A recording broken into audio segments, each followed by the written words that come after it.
All right, cool. So let's just jump into a bit of the weekend wrap. What are we at? It's about 10 to 12 on that on the Sunday night. So again, a little bit of a late sort of weekly review, but that's all right. Still on the weekend, so a bit of time to do a bit of prep, have a look at how the charts sort of closed up for the week, and how we're sort of going to be looking, or what we can hopefully be looking for in this sort of coming week.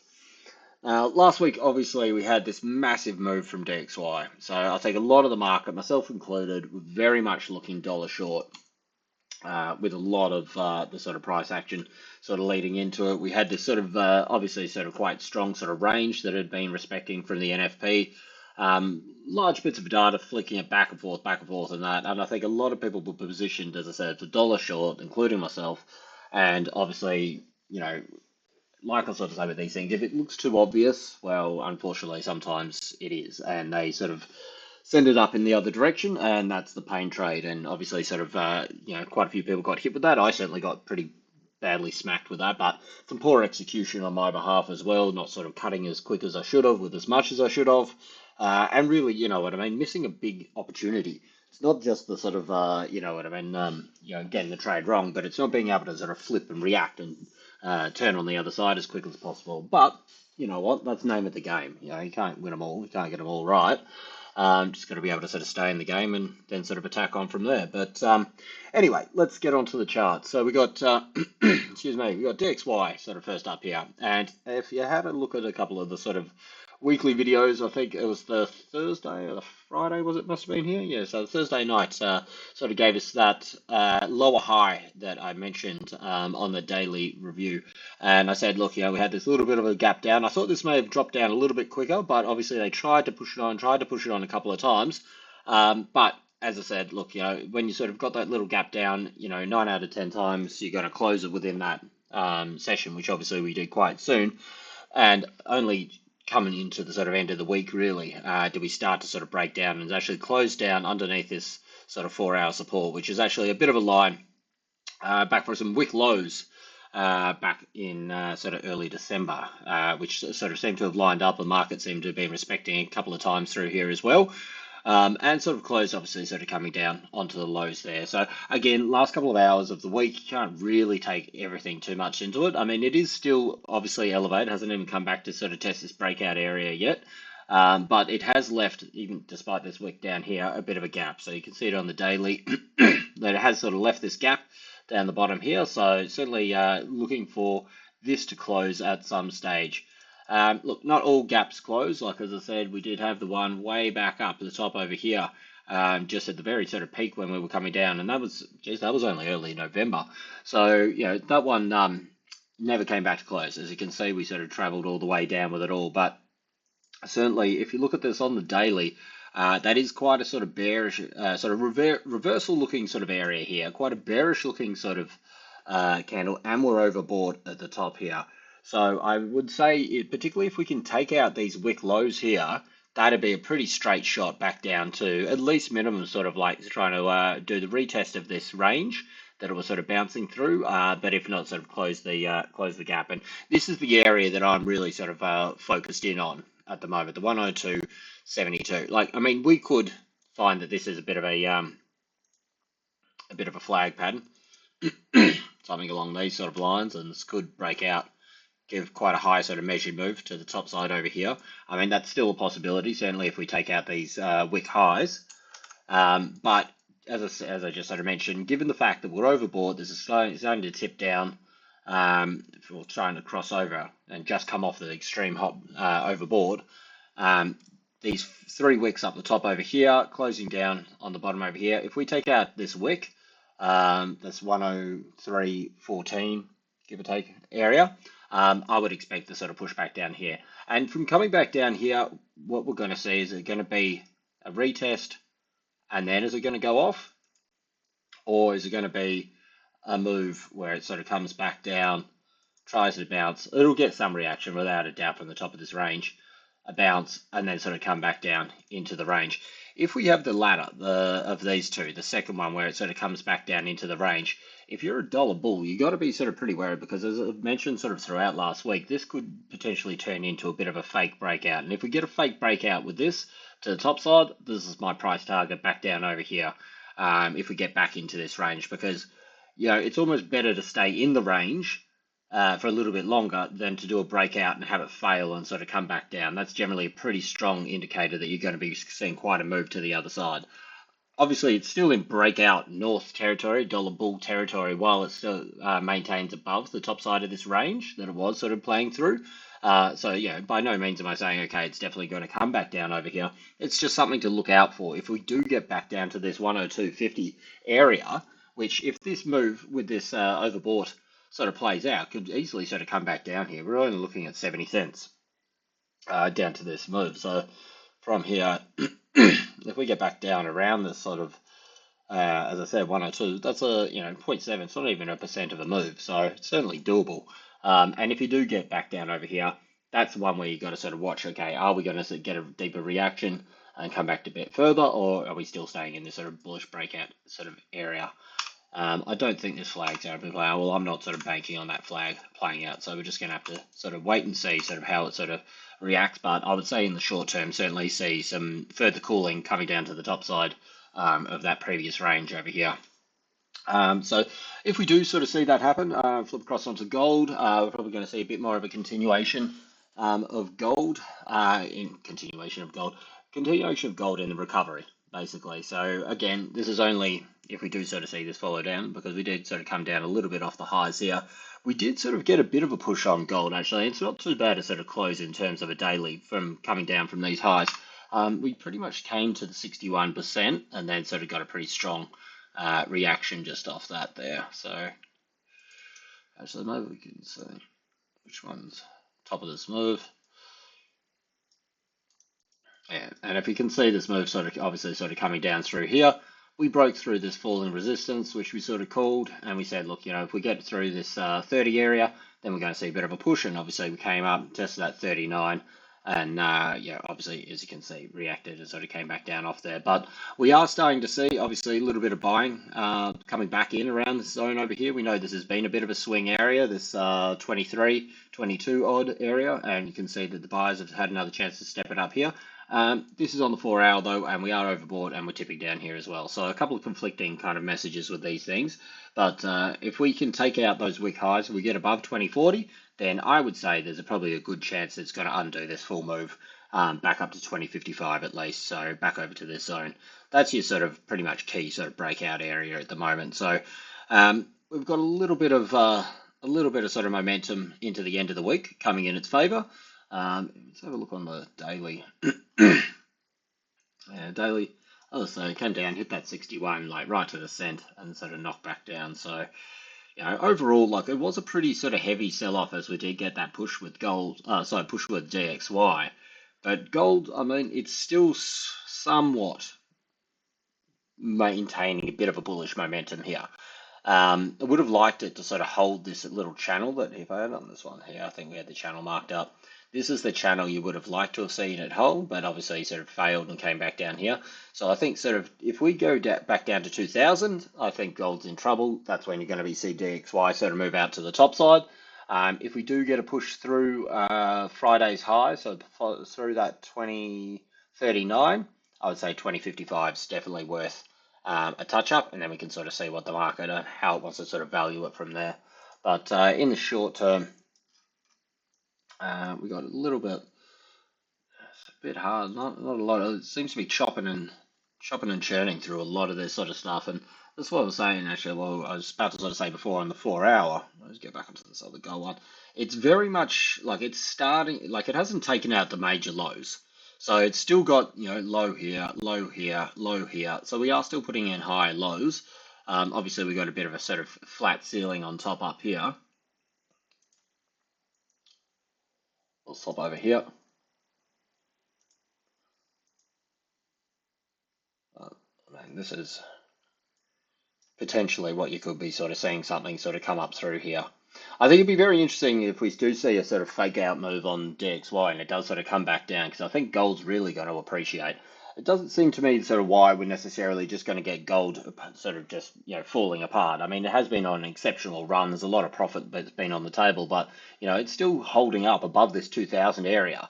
So we know that that's quite a sort of key sort of mental factor in that, or above 2000 as well. So if we can get a bit of a push above, as I said, 39 to retest 55, 55. If we can get above this, and again, this is forward thinking. This is only based on if DXY does get a little bit of a knockback down. A retest of those 2078 areas, I think is going to be key to sort of get up around this area over here. So yeah, certainly be waiting to sort of see what they do with this DXY move. Okay, flip across. We got Aussie. Aussie sort of obviously took an absolute blasting after it came out of this range to the top side, sorry, to the bottom side here.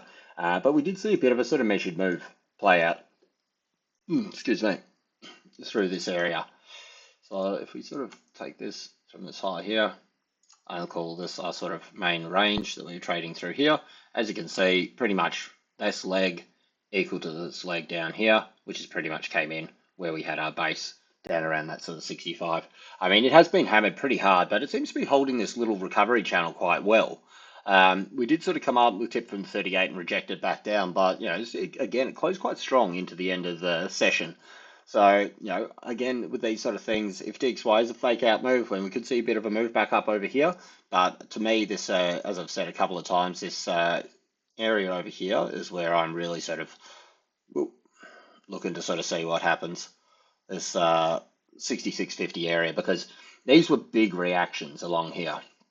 As you can see, these moves came right back up to the top of the range with both of them. And it's absolutely smashed everybody, including myself, was that came to the downside here.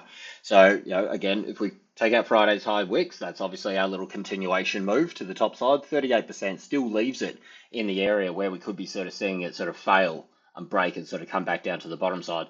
If we go under 65.27, these lows, Aussie's definitely in trouble. And I think that's pretty much good night for longs, at least for the short term.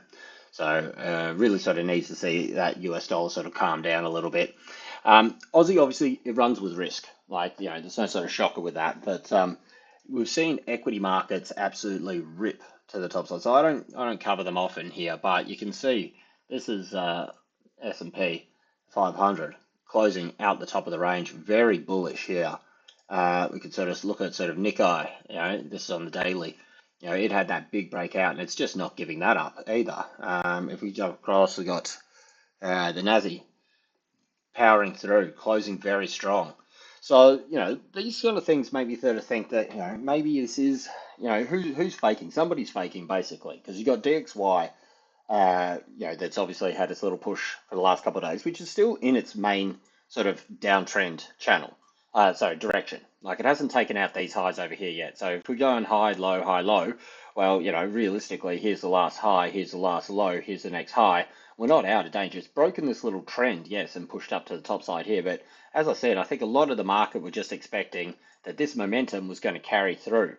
And obviously, well, it's a lot of people you can blow out first. You can break them mentally, you can break them financially by shooting it off in the other direction, particularly when people are positioned and have got a little bit of weight on there.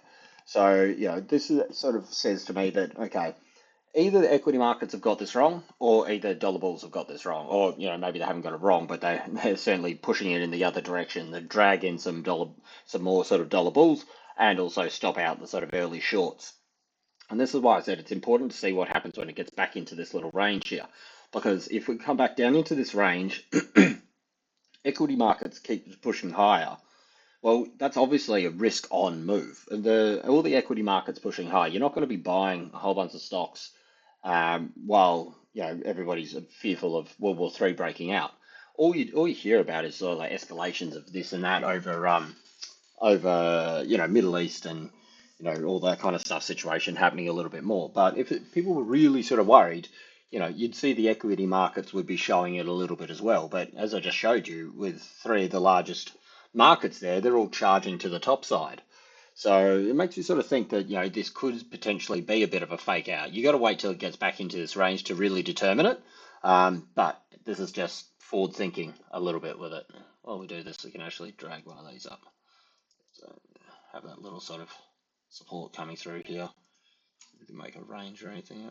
Channel? No, not really. I mean, you would have wanted it to push up over here if this were to be the channel, because a failure to continue a channel is obviously an early indicator that you might be seeing a little bit of downside as well. Sorry, a break of the channel, so reversal as well. But anyway, back onto the Aussie. Yeah, so we sort of finish not too bad in respect to how badly it started the week. Obviously, sort of bouncing back a little bit, but 38 is obviously still very much in continuation area. So, you want to really sort of get above that 66 handle. So you could be sort of targeting the bottom side of this range and back into the range. That's where you want to sort of see, okay, maybe this was a little bit of a fake move to the downside here. But certainly at the moment, momentum's very much, as it has been through the year, in a very much sort of downward trend. So, it's not really the time to be going too heavy with it all, but certainly, wait and see what happens with this. We are a little bit, again, this is on the 4 hour, we're overbought here, so we'll have to sort of see if it can take out those weeks or what they decide to do early week with it all. But yeah, certainly for now, yeah, we just it sounds like a lot of the things I say, we've got to wait and see, but that's the whole point of it. You have to sort of be planning for both. Wait to see what happens and then react to that. There's no point sort of throwing all your eggs into it and then sort of going, oh, well, I got it wrong. Particularly if you can't sort of mitigate those losses too quickly. If we flip across, have a look a little bit at copper, and copper is pushing back up here. This is another thing that makes me think that, yes, okay, we are in a downtrend, and this is what I was saying through the end of last week's video. That we had this steep gradient here. Now we've got this new channel coming through here, which is obviously respected a number of times. This, as I was saying, as this was forming, that this isn't showing us, okay, it's a bottom, like V-shaped recovery, but this is how you see the turnaround. It's coming down on a certain angle, coming down on a bit of a less of an angle, and then all of a sudden we're now sort of pushing back up here. So we saw this sort of falling resistance respected 1, 2, 3, 4, kind of 5 times there. And obviously towards the end of the week, pushing out to the top side here. If we see the continuation and pushing up here, that's also risk on. That also is going to sort of help drive Aussie back up a little bit higher. And again, make you sort of think that maybe, this move from DXY isn't necessarily as real as it's sort of made out to be at the moment. If we look through this sort of move up the top over here, so about here, and you can see that the 50% on the retracement of this move from October, the last 3 months, 50% has sort of held quite well so far. So as you can see, it broke this channel, got punished a little bit down here, but it seems to be recovering a little bit through this at the moment. A lot of these things, because they have been taking a bit of a hit, sort of, last day or two of last year, and then, what are we at? It's 22nd now, so the first 3 weeks of this year, it's definitely given it time to sort of cool off with the RSI, and we're seeing that this has been sort of pushing up, sort of push up a little bit. You can see that this has been coming up a little bit area here, and this is one of our favorite ones, the negative divergence. So as this is sort of pushing down, we've obviously not been seeing the same with the sort of buying pressure. Oops, lost that one there, and that's been pushing opposite direction, and that's our negative divergence. We've got a little bit of this falling resistance here, as you can see, and that's popped through and closed quite strongly on the daily. So you've got the RSI to support this. It's closed up near the top here. It's coming into this little horizontal area because we can see, I mean, it's right there on the chart. Bang, bang, kind of, I guess, this one here a little bit there, but, supports, resistance, resistance, resistance. So, if we can get back above this little zone here, I think that'll be pretty good for a push up to 385. Again, this is the kind of thing that's going to help push Aussie to the next little leg up, and sort of see if we are really sort of facing a sort of fake out move or not. So yeah, I think certainly we could be seeing a little bit more continuation with copper here. And again, like copper's one of the widest used metals in sort of, the manufacturing kind of sector of stuff. And so obviously sort of the demand's going up for this. It's going up because people are, trying to expand. They need it more. The more you need it, the higher the demand, the higher the price, and vice versa. If you don't need it and you're not sort of trying to sort of manufacture and build things, or produce things, well, you're not going to need so much. So those people that are sort of mining the copper, they're going to have to sell it for less, i.e. the price goes down. So while the price is moving up, it is also a key sort of indicator of risk on. So again, with copper looking risk on, equity markets looking risk on. It kind of makes me think that yes, this DXY move may sort of cool off a little bit here as well. I'll flip across onto China, and China obviously, as we said, it had that breakout from that triangle. The measured move was completed, pushed on a little bit more. We did start to see a little bit of a head and shoulders. I think maybe you might be able to see a bit better on the 1 hour here. A little bit of a head and shoulders through this period, which obviously were broken, retested, and then sort of started to come back down a little bit here as well. This gives us a measured move. Where are we? Just through this zone here.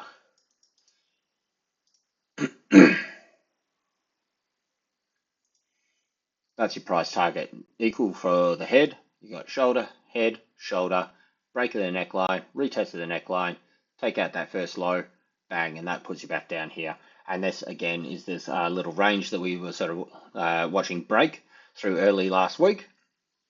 We said we had a little bit of a divergence happening, as you can see through this last push up here, and the buying wasn't sort of following with it. And as you can see, the follow through was going down to the bottom side. Negative divergence is probably one of the strongest indicators that I look for reversals. It's probably one of the best ones that you can use with the RSI as well. So we'll sort of see how we go. This is and here we go on the daily coming down here. The 4 hour does look a little bit cooled off, sort of. So it could be worth a little bit of a sort of push up, which means you saw a couple of those 4 hour RSIs pushing right into the sort of overbought, oversold areas and that. So they are looking primed for a little bit of a pushback. So that could be coming early in the week. But I think if you look out a little bit on the daily, we're seeing, these are still overbought through these areas. And these things can stay overbought or oversold for a long time, but they do support a move in a certain direction when they are starting to tip like this. We're starting to see a bit of a bearish cooling off of this breakout. I mean, it still hasn't done its retest down here, so it could still go bang bang and shoot up over here. But at the moment, we're certainly seeing that this may be having a little bit more of a cooling off, coming back down into this sort of little grind range that it had. Another one that sort of could say that this US dollar move was maybe a little bit of a fake out to the other side. I'll just sort of finish off as well with the yield curve, and this is the one that basically can be a very strong sort of forward viewing thing of where the currency is going to be moving. And this is what got me, because we had the little breakdown to the bottom side here. So with this, it's got the Aussie inverted. So where we at? Yeah, so this is Aussie inverted. So you can see the Aussie prices just over the left over here. So obviously down is Aussie strength, up is Aussie weakness. And this little arrow was where I was going, look, we've just broken through this little triangle. We should be pushing to the bottom side here. We had the RSI sort of supporting it to sort of come down a little bit lower there. And that's when they absolutely charged it up to the other side. And this is one of the reasons that I got caught out with it all, because it's a strong indicator. But as you can see, sort of it can lag, but it is generally a lead. So as you can see, this little red line from this arrow, that's where I was thinking, okay, here we go, we're going to tip down from here, because we did see a bit of a divergence. So, as I said, these things sort of follow each other, but, we've got Aussie pushing up this way, we've got the yields pushing down this way, then the price generally follows where the yields go.